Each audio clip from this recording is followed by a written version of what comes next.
นี่เด้เข้าบอลเดียวนี่แหละทำไม่หัวนะใช่นี่เด้แบบวันนั้นเด้ฝนตกโอ้มาม องนี่เลยแม่นโอ้มองนี่บ่ชื่อนี่ได้เนาะนี่นะจะปองดีแม่นโอ้มันเก่าแล้วนี่พี่น้องเอ้ยเราสามารถใช้ได้สังกะสีบ่เอานั่นแผ่นปิดมันก็ยังคือเก่าได้แนวมันสนิมมันกินเบิดเลยที่ใช้สังกะสีจะแก้เนี่ยนี่ไรได้นี่ก็เอาเร็วนี่ก็4 เพน4 เพนสังกะสีจะเข้าตะกี้เลย12 ฟุตบ่12หมองลบมันนะหมองจอคือว่าบ่ดังสำหรับเนาะ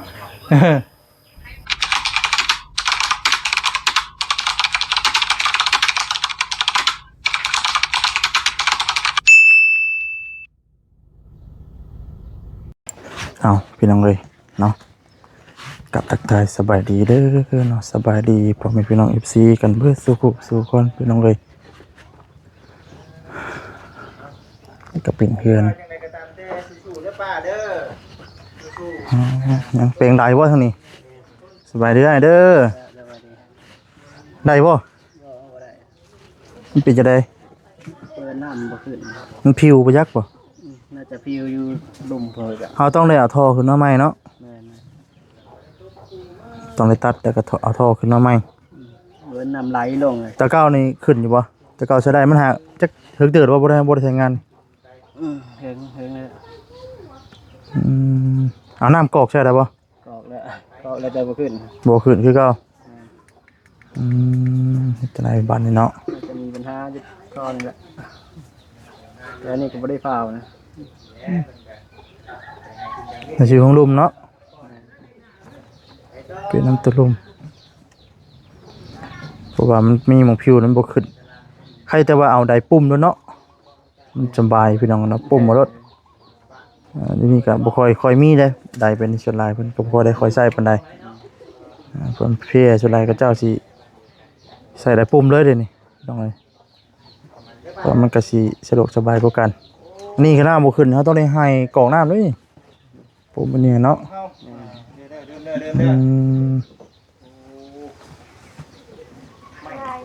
ป่ะเป็นยังไงนักจะกดเอาเลยเห็นจะได้แฉเนาะมาเห็นผ้าเนาะตักหัวจริงเนี่ยป้าจะลงตักสิกลับปะก่อนบัดนี้เนาะเวลามื้อหน้าสิเข้ามาใหม่เด้อโชคดีได้มีทีทั่วทางไอ้คอยมันบ่ไอ้คอยซิวน้ำแม่จะขึ้นมา3 คืนเลยมา3 คืนนี่ก็เห็นในคลิปอยู่บ่เบิ่งครับ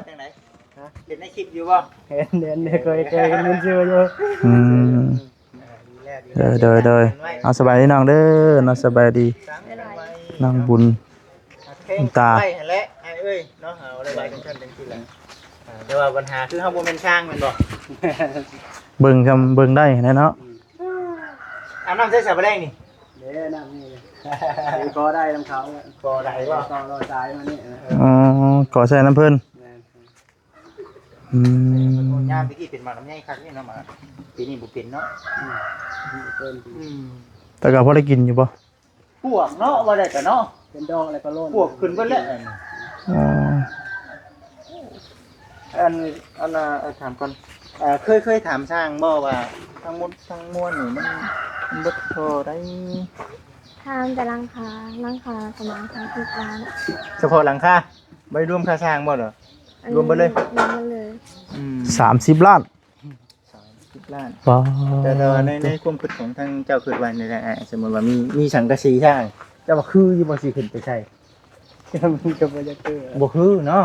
คือแล้วนี่มันก็อันนั้นมันไม่พาสิจังเฮายันสิหลายของเนาะหลายของนะบ่จิเบิ่ง30 ล้านทางที่ดีเอาลงให้เราแล้วก็เฮ็ดไหมเนาะเฮ็ดอันน่ะน้อยเอาก็ได้เนาะเฮ็ดน้อยเอาก็ได้บ่คิดว่านะพี่น้องเอ้ยเนาะอันนี้คือทางที่ดีเพราะว่าอยู่ล่าอยู่แบบนี้ก็จะมันสิคุสิล้นสิยามใดเนาะมันสิบ่ฮอดงบเฮาน่ะมันสิบ่ฮอด30 ล้านเนาะก็ว่าเฮาเอาลงให้เราน้อยๆนะแต่ว่าเช่านี่แหละบาดมันจำเป็นต้องได้เฮ็ด3 ห้องได้เนาะ เพื่อน3ห้องแล้วมาตัดเป็น2ห้องแล้วก็ลำเลยพี่น้องเอ้ยเนาะผู้เฒ่าผู้แก่ขึ้นพาเว้าพาว่าคือเฮานี่บ่ยากเนาะน้องอันน่ะเนาะจับใส่เลยตอกใส่เลย มาตีน้ำหลังบัดนี้ คักนะเนาะ ยังโชคดีที่เรามีไฟนี่หว่า อ๋อเป็นจังไดแท็กซี่เว้าสิว่าจังไดทางบ่จะดีก็ได้ สำคัญอยู่นะ อู้นักหน่วงอยู่ดีพี่น้องเอ้ย คือกันเด้อฮะพวก ไปเฮาก็ ถ้าจะไปหาไป แล้ว บ่เซ็นเพิ่น ไป เพิ่นไปเว้าเรื่องเรียก พบไปพ่ออยู่ทางเฮือนของทางน้องบุญตาพุ่นแหละบัดนี้เนาะ ไปเด้อ เด้อ ท่านว่าจังได๋ก็ดีนี่เองดีนี่ โดย เพลงคือเก่าหักเพลงคือเก่า โดยเลยอ่ะใจอะไรเข้าใจอะไรโดยไปเอากะสิได้กลับเนาะไปส่งน้องเพิ่น ส่งน้องเพิ่นคือเก่านั่นแหละ ว่าตอนนี้มันก็17 นาฬิกา พอดีน้องมุนตาติดเสือไก่ แม่ บอกไก่ ไก่ตัวหนึ่ง โอ้บอกหน่อยแต่ว่าไว้ที่พออยู่ตัวเดียวว่าก็ได้เนาะ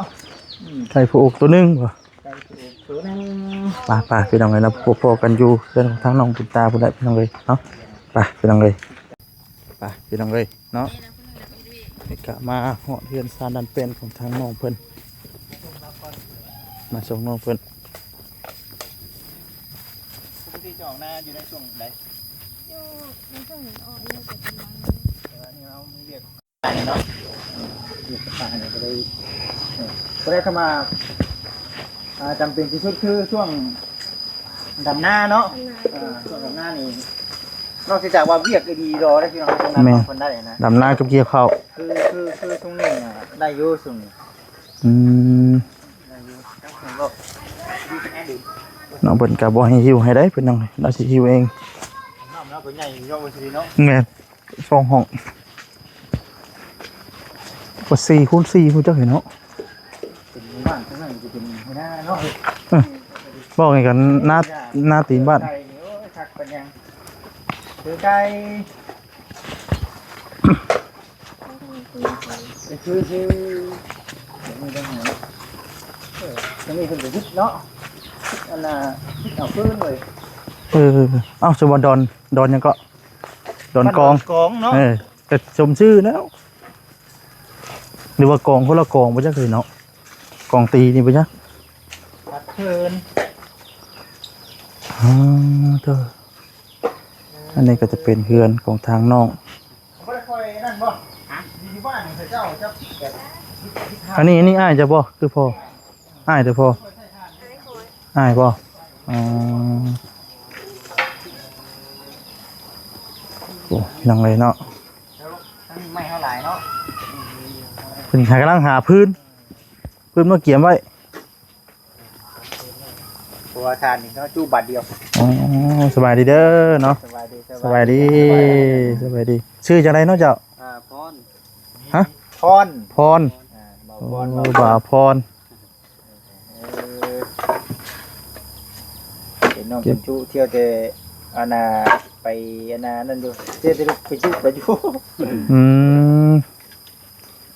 หาพื้นมา ไม่นี่เนาะไม่สวนเนาะ แม่ไม่สวนไม่ให้นะ ไม่ให้ไม่สวน มาเก็บมาเลี้ยงไว้ เก็บพื้น โอ้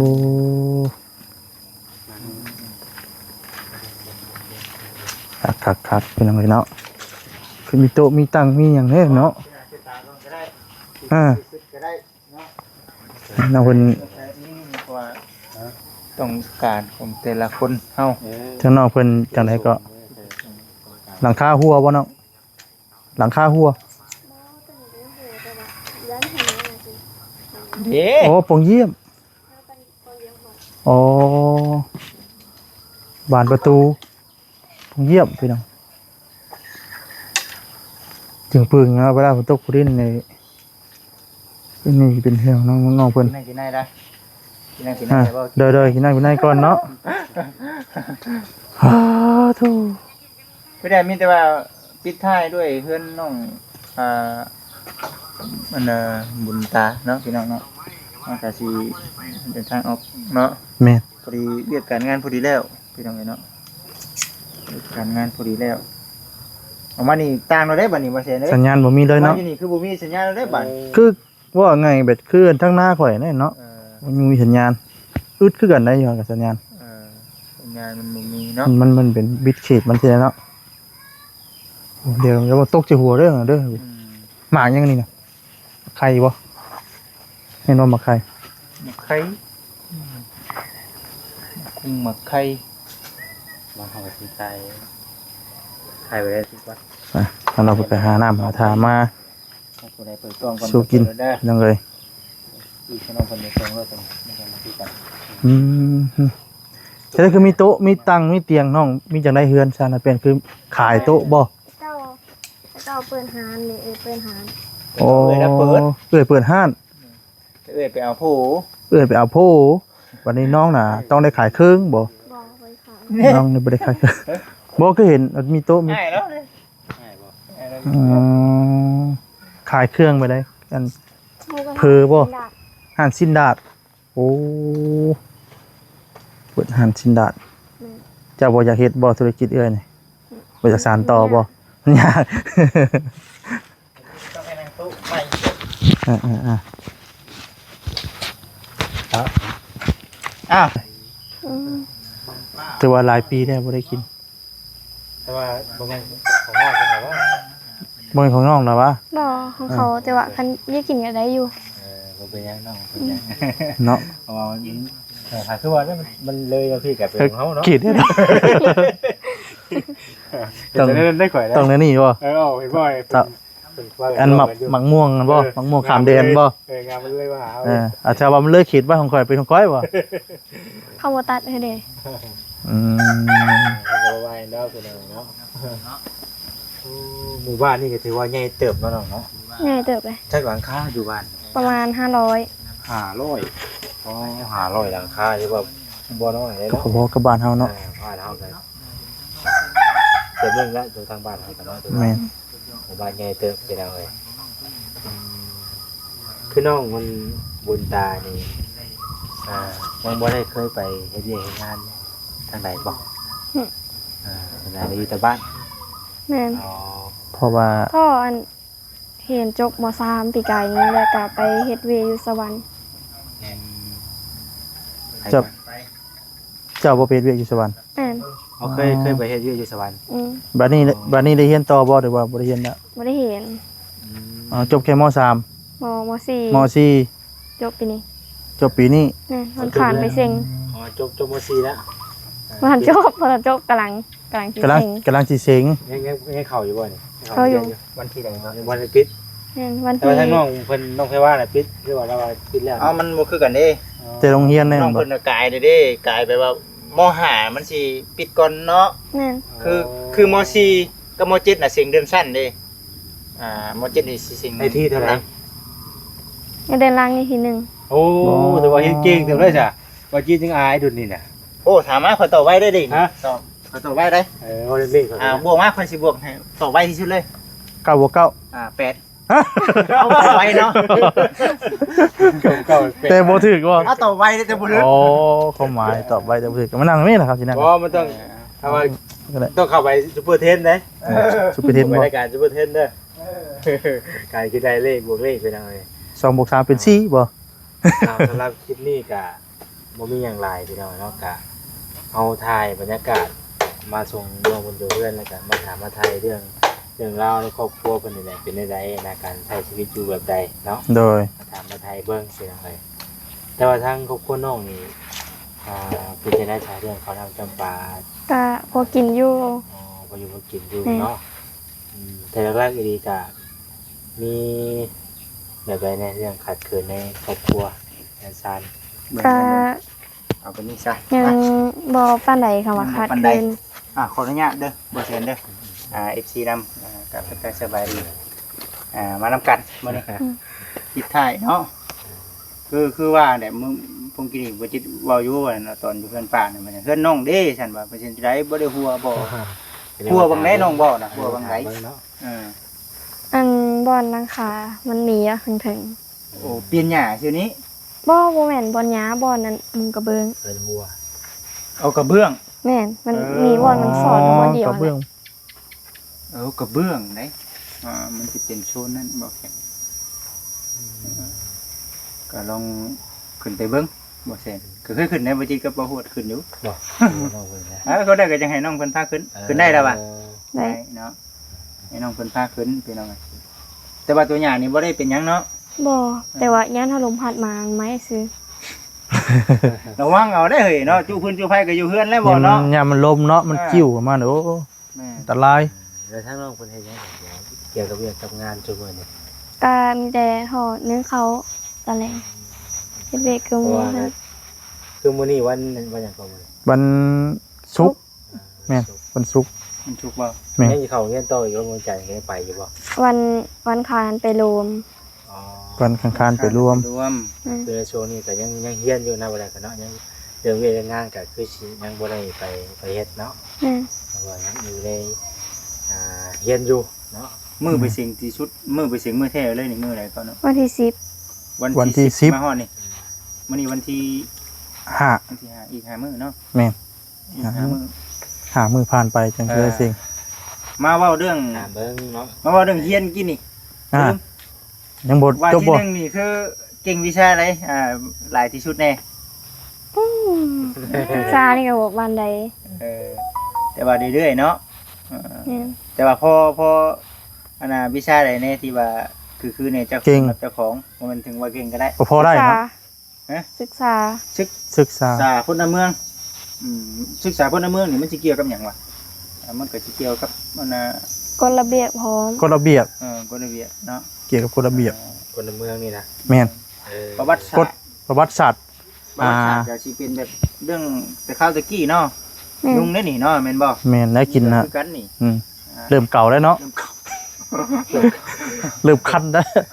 เริ่มกัน แต่ว่าแรกว่าความใฝ่ฝันได้น้องแต่ว่าเรียนจบแล้วอยากเป็นหยัง ทหาร ทหารโอ้ความฝันเด็กก็บ่จิตเป็นทหาร ให้เห็นจบเบิ่งก่อนเด้อ สู้ๆ สู้ แม่นสู้ บ่มีบ่เห็นต่อแล้วบ่มีเงิน ๆสิ ๆบ่ได้เรียนบ่ สิเรียนจบม .4 แล้วก็สิออกบ่ แม่น อ๋อ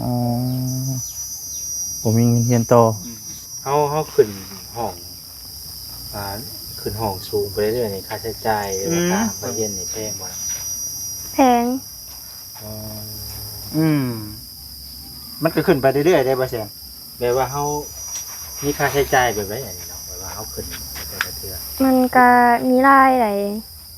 แบบจักอย่างเป็นหยัง จะมีแบบ เป็น เอ ค่า อ เก็บสิบ่ มี ค่าปึ้มค่าซอค่านี่บ่ บ่นับอันนี้บ่นับ บ่นับบ่ เนาะสมมุติว่าคือเปิดชุกเขียนใหม่ซะ บ่จิตไปนั่ง มันจะฮะ นั่งพุ่นนะอธิบายนี่บ่เดี๋ยวพุ่นจะ FC พุ่นสิ มั เบิ่ น งภาพ คือกันแต่ผู้หญิงสิเสียแพงกว่าผู้ชาย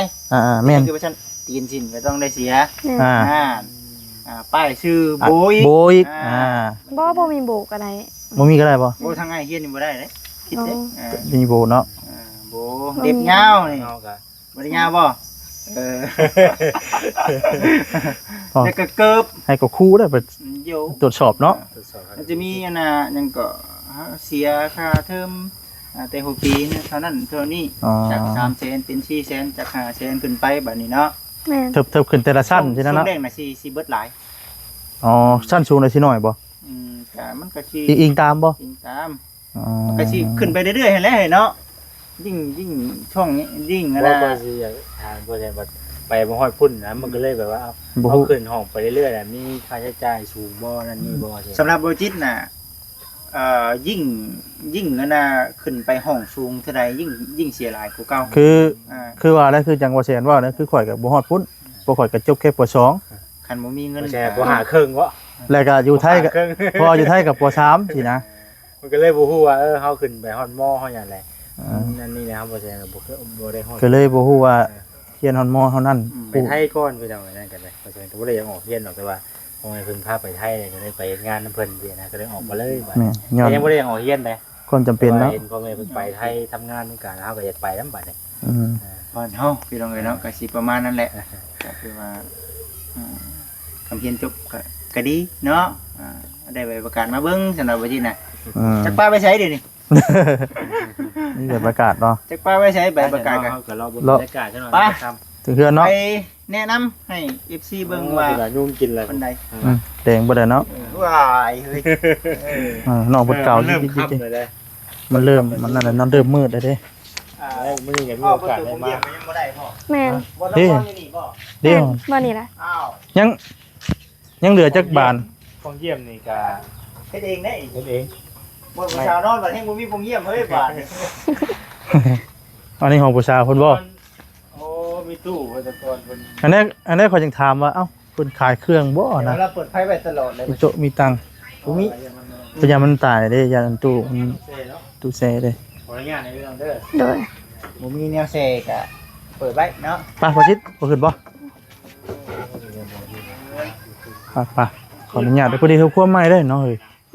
เปิดฟังอะไรประตู อืม ขออนุญาตเด้อพี่น้องโอ้โอ้กว้างได้เนาะ ขออนุญาตในเด้อ อย่าเด้อพุ่นเกาะไม้เจ้าเนาะเกาะเพิ่มอีกเด้อนี่ใช้น้องมองได้หัวน่ะ นี่เด้เข้าบอลเดียวนี่แหละ ทำไมหัวน่ะ ใช่ นี่เด้แบบวันนั้นเด้ฝนตก โอ้ มาม องนี่เลย แม่น โอ้มองนี่บ่ชื่อนี่ได้เนาะนี่นะจะปองเอง แม่น โอ้มันเก่าแล้วนี่พี่น้องเอ้ย เราสามารถใช้งานได้สังกะสีบ่ เอานั่นแขวนปิดมันก็นั่นคือเก่าได้แนวมันสนิมมันกินเบิดเลย ที่ใช้สังกะสีจะแก้นน่ะ นี่ไล่แล้วนี่ก็เอาไปแล้วนี่ก็4 เพน4 เพน สังกะสีแต่ข้าวตะกี้พุ่นเลย 12 ฟุตบ่12ห12มองลบมันนะหมองจอ คิดว่าบ่ดังซะดอกเนาะ จะจัดกลุ่มก่อน ขี้เมียงกิน ขี้เมียงกินนะ ประมาณ3-4แผ่นบ่ แม่น4 เพนประมาณ12นี่แหละ12 ฟุต นั่นแหละที่ยังเสียเพิ่น แล้วก็อันนั้นนะ เอาได้ ปรุง ใกล้ๆ ประตู สิมาเอาไก่ได้เหมือน อ๋อบ่จิตท่วงใกล้เลยบ่ จักไปใส่เลย อ๋อทางว่า มันเป็นอยู่พวกกินเพิ่นทั้งเลย ไอ้ชื่อน้องผมบอก มาขอ โอ้ เอามา เด้นี่น่ะเอาดินี่น่ะไปผู้หั่นน่ะ โอ้เราไอ้ที่กัดอันนั้นชายเจ้าแล้วบ่จิต